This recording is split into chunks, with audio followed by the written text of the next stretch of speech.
The White House is threatening to veto the latest House GOP debt limit measure. It's a measure that hasn't even been voted on. GOP Representative Tim Griffin joins me tonight from Washington. Thank you so much for your time, Congressman. Thank you. Thanks for having me. You know, Americans are hearings. They're sick and tired of this. They're fed up with the fighting. What seems to be the problem? Democrats are saying that it seems to be you guys. You guys are blaming Democrats. What's the problem? Well, I'll just say this. First of all, I am optimistic that we're going to get some kind of resolution to this. I think I share in the frustration. I certainly do. When we came back from the weekend, Speaker Boehner, who's been negotiating with the president for weeks, indicated that he had worked with Democrat Senate Majority Leader Harry Reid on a bipartisan agreement, and that we basically had a resolution to this.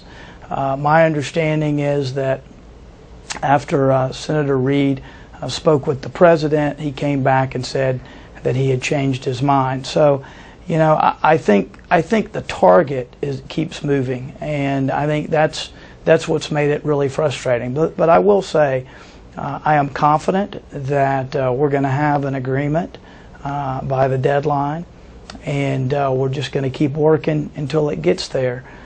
We understand, I certainly understand, that in our system we have to have agreement and give and take from each side.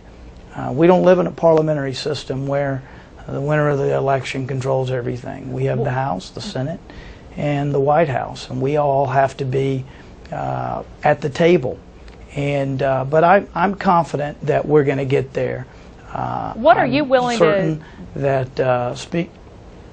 What are you willing to give up? If you're saying that this is going to take some agreement and some compromise, what are some of the things that you're willing to give up? Because Americans right now are hearing just a bunch of politics. Sure. Well, this debate over the debt ceiling and the debt has been going on for months. I am really committed to closing loopholes as part of fundamental tax reform. And in fact, that's not new. We passed in our House budget in April, we passed precisely that. And that's what the President's Debt Commission also recommended, that we close loopholes, lower the tax rate so we have a fairer, flatter, less complex tax system. And again, that's what President Obama's Debt Commission recommended, and I'm all for it. In fact, it was in our House budget. I wrote an op-ed on that yesterday there in the paper in Little Rock, and I think that that is critical, not only because of the revenue that we'll get from that, but for job growth. I'm for that. I certainly know we need to, in addition to more revenue, we need to do a lot of spending. We need to reduce our spending. And, what are you? And for that, are you hearing? I will say. I'm sorry to interrupt you. We only have a few more seconds, but I know that a lot of Arkansans are contacting you. I noticed your email was down on your website. What are you hearing from folks? Well, I am hearing from folks via email, telephone, and even a lot of people have my cell phone and they're texting me. And I'm hearing everything all across the board. Some folks say, hang in there, get the best deal you can. Other folks say, don't budge. Other folks say, do whatever the president wants. Let's just get a deal. So it's all across the board.